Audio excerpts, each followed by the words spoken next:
You know, it's so cool to have the Legends guys joining us on the CW. Truly, there's superheroes everywhere. So, what should we call a grouping of superheroes all in one place? What about a super swarm? That works. And who better to wrangle this super swarm than DC Entertainment's Jeff Johns?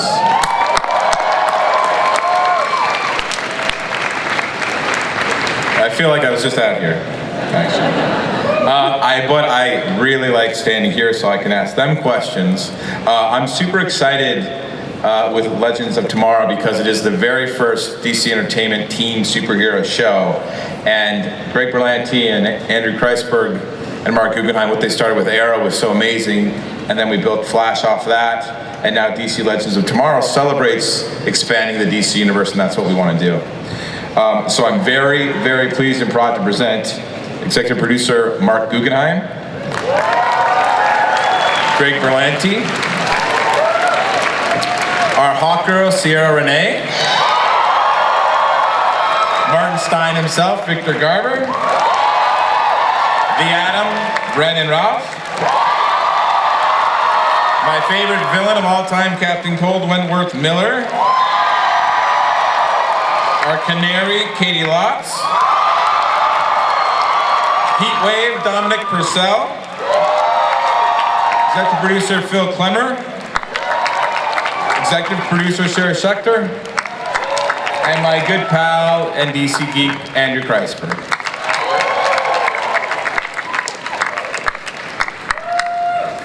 Amazing. So that's so cool.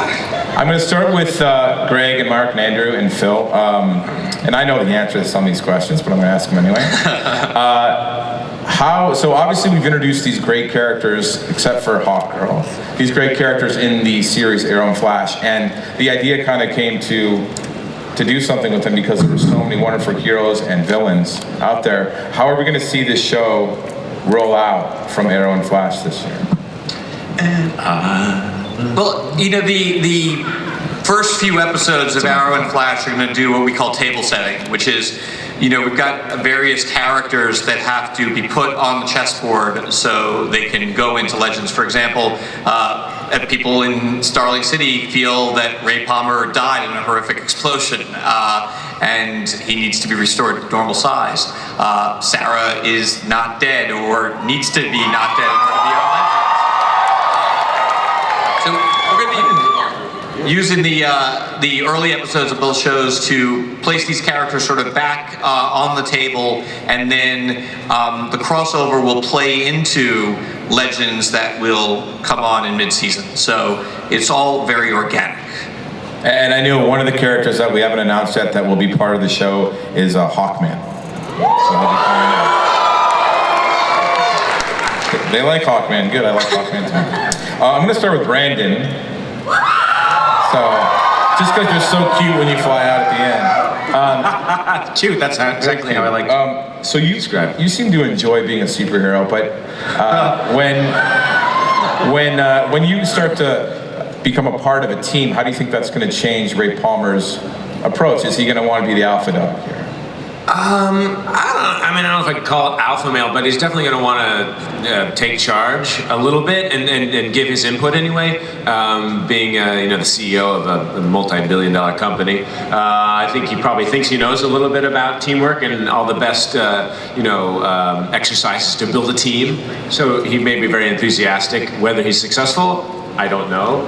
But I think he's going to be pretty gung-ho about the whole experience. Damn. Well, I think we're all glad you're not dead. We're also glad Caity is not dead. I'm happy too. How's being dead and coming back going to change the Canary's perspective, and why the white canary? Well, we've seen with Theo and Arrow that the person who goes into the pit isn't necessarily the same person who comes out. And there's, consequences of that. So we'll see what happens when she comes back to life. But she was already pretty crazy. So I feel like now, after that, I at least I want her to go just nuts off the walker. That's my plan. And speaking of nuts, Wentworth and Dominic. I take offense. I'm the nuttier version. Your characters are also a little crazy. How do these, like for you, how do you think these villains or these rogues are going to respond to being asked to join part of a team? Well, Heatwave will be pissed about it, but has to do it. Captain Cole is in charge, as is always the case, with the dynamic of Wentworth and myself. Always. I'm always following Wentworth. And Wentworth, how is Cole going to respond to characters like Ray Palmer, Martin Stein? I think badly. I think the answer is he's going to respond badly. Leonard Snart is used to being the guy in charge, and he's not a team player, and there's not an altruistic bone in his body. So the idea of this being one big happy family pursuing a glorious end, I'm not sure he's totally down for that, but that's where the fun is, and I think that's what's going to be exciting for an audience to see, is that these guys have to work together, but it's going to be a bumpy ride. Speaking of bumpy rides, so I know there's a lot of time travel involved, and Andrew, I know you're a Doctor Who fanatic, geek, crazy man. I've seen a few episodes. Yes. Vandal Savage, we've already said he's a big part of the show. So can you tell us a little bit about what these Legends of Tomorrow are going to go up against?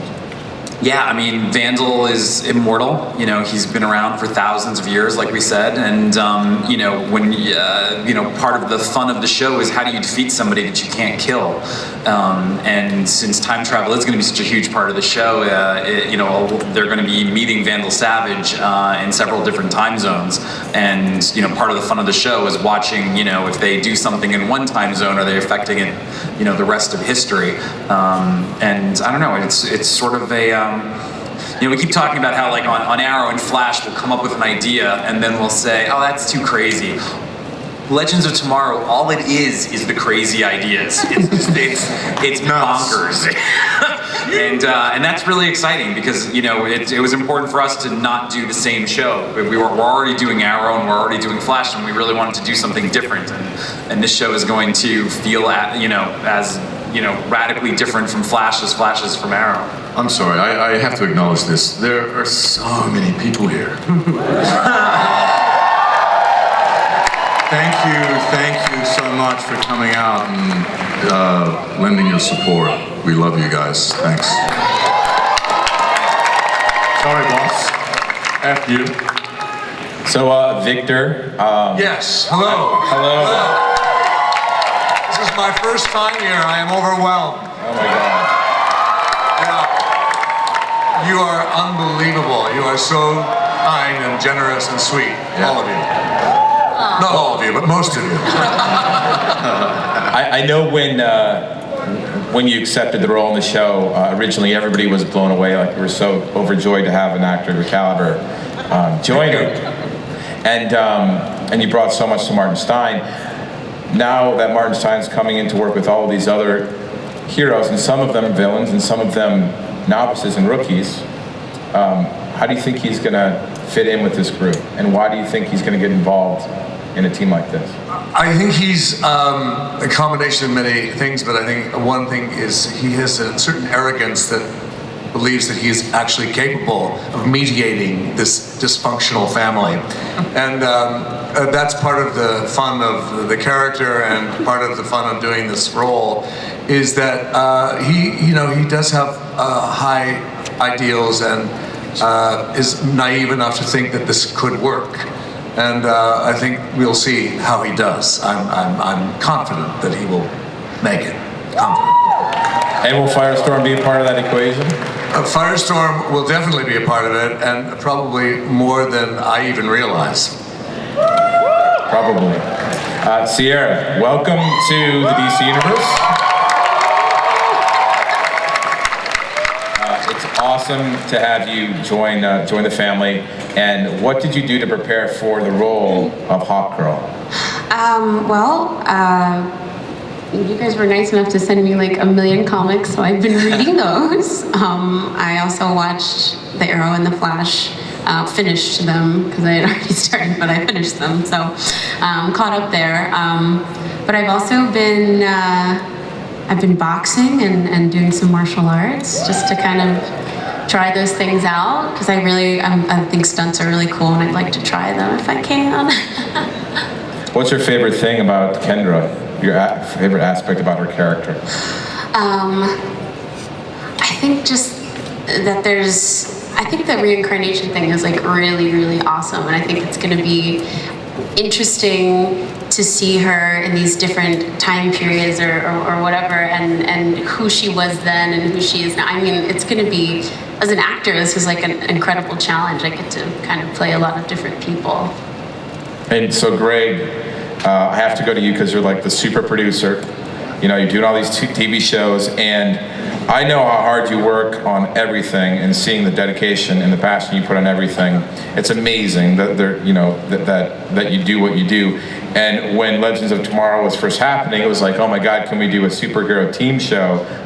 Like, you at the helm, I know we can, but why did you decide that it was the right time to do, you know, from Flash to Arrow to now a team?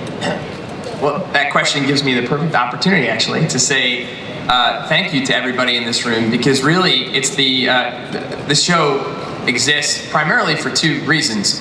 One is the incredible passion of the fans on Arrow and Flash through the years. It has been, we've obviously all watched that grow. And then the other, the extraordinary actors who have come on those shows, who, you know, we just had a surplus of so much talent.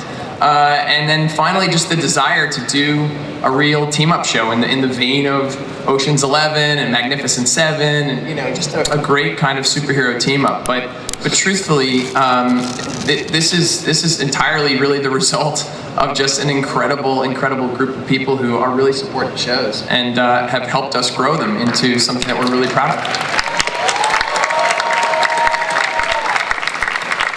Speaking of dedication, I have to ask you, Brandon. I know when you first agreed to play the Atom, it was for a smaller role, no pun intended.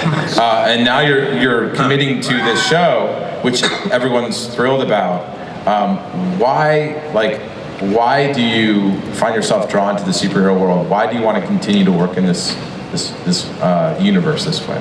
Well, I don't know if I find myself drawn or something else is drawing me to it, but either way, I'll take it.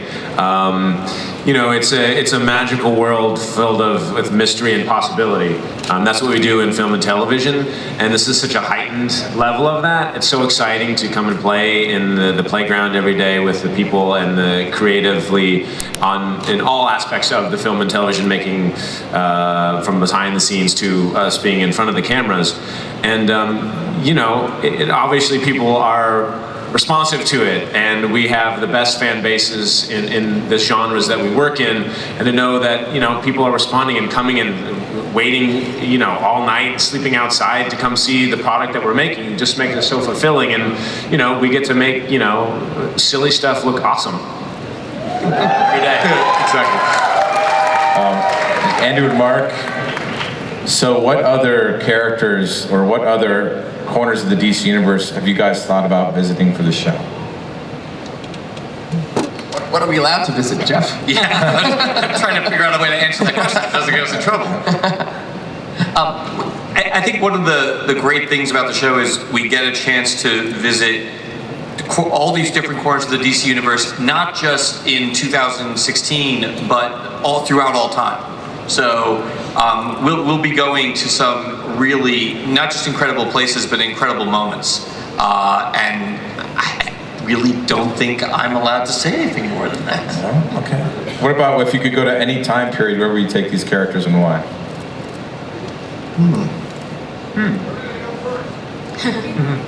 Okay, we'll move on, Marc. Okay, yeah. 2016. So Caity, just going back to the Canary, one of my favorite characters on Arrow, and I also thought brilliantly re-envisioned a backstory for Black Canary. I thought was terrific. What do you think makes her the most dangerous member of this team? Why is she the most dangerous member of this team? Oh, I know the answer to this one. Because she's not afraid to die.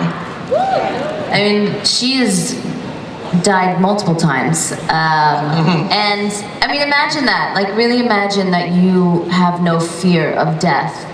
Every situation that you go into, I mean, there's this reckless abandonment that you can have.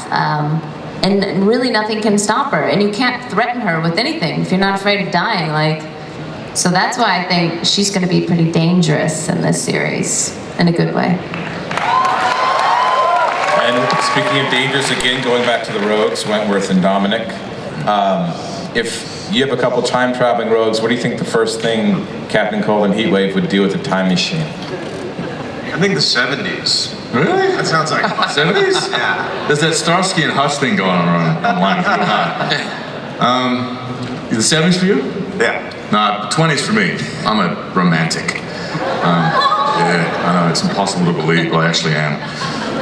I'm a softie under all these tattoos and nastiness. Wentworth? What era, buddy? Sticking with the 70s. Oh, 70s? And you just hang out in the 70s? And I'm good. Yeah? Listen to disco? Okay. Yeah, the blonde hair It wasn't looks so good. great, really. It was okay. It wasn't that great. Yeah, how about you, Victor? Where would Mark Stein go? What would he want to do? Because he's a man of science, right? So time travel would be something crazy to him. Yeah, I don't know. I'd go back to the 1800s. I think it would be. No? No, I agree, yes. Titanic. Oh, that, yeah. Well, that worked out well.